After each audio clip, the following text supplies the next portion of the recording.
এটাই বাংলাদেশের হয়ে সুমাইয়ার প্রথম আন্তর্জাতিক গোল। 2023 সালের ডিসেম্বরে সিঙ্গাপুরের সাথে সেই ম্যাচের পর কতটা উচ্ছ্বসিত ছিলেন তিনি, সেই কথা ভাষায় প্রকাশ করাটাও কঠিন ছিল তার জন্য। গোল করার পরে মনে হয়েছে আমি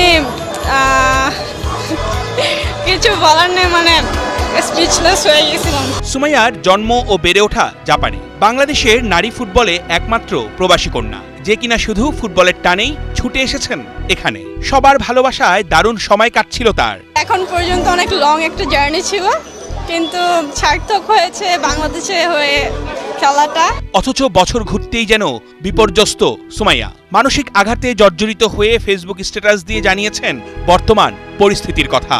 আসসালামু আলাইকুম, আমি মাতসুসীমা সুমাইয়া, বাংলাদেশ নারী জাতীয় ফুটবল দলের একজন খেলোয়াড়। 2024 সালে বাংলাদেশের হয়ে নারী সাফ চ্যাম্পিয়নশিপ জয়ের অভিজ্ঞতা আমার জন্য ছিল ভালো মন্দ মিলিয়ে। আমি দেখাতে চেয়েছি আবেগ এবং সংকল্প যে কোনো প্রতিবন্ধকতা ভেঙে দিতে পারে। কিন্তু আজ আফসোস করে বলতে হচ্ছে, আমার শিক্ষা, পরিবার, ঈদ সবকিছু এমন একটি দেশের জন্য উৎসর্গ করেছি যারা আমাদের সংগ্রামগুলোর প্রশংসা করতে জানে না। কোচ পিটার বাটলারের বিরুদ্ধে নানা অভিযোগ নিয়ে বাফুফেকে চিঠি লিখেছেন ফুটবলাররা। জানা গেছে সেই চিঠিটা ইংরেজিতে লিখে দেওয়ার কাজটি করেছেন সুমাইয়া। তারপর থেকেই ধর্ষণ আর হত্যার হুমকি পাচ্ছেন তিনি। চিঠির বিষয়টি উল্লেখ করে সুমাইয়া তার ফেসবুক স্ট্যাটাসে লিখেছেন, ফুটবল খেলার জন্য বাবা মায়ের সঙ্গে লড়াই করেছি এই বিশ্বাসে যে হয়তো একদিন দেশ আমার পাশে দাঁড়াবে, কিন্তু বাস্তবতা পুরোপুরি ভিন্ন। কেউ আসলে ক্রীড়াবিদের মানসিক স্বাস্থ্য নিয়ে চিন্তা করে না।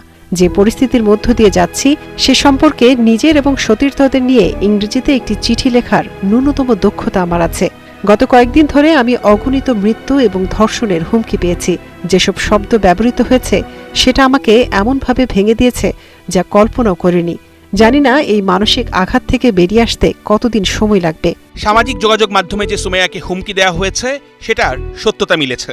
নানাভাবে অন্যান্য নারী ফুটবলারদেরকেও বিশ্রী ভাষায় মন্তব্য করার অভিযোগও উঠেছে।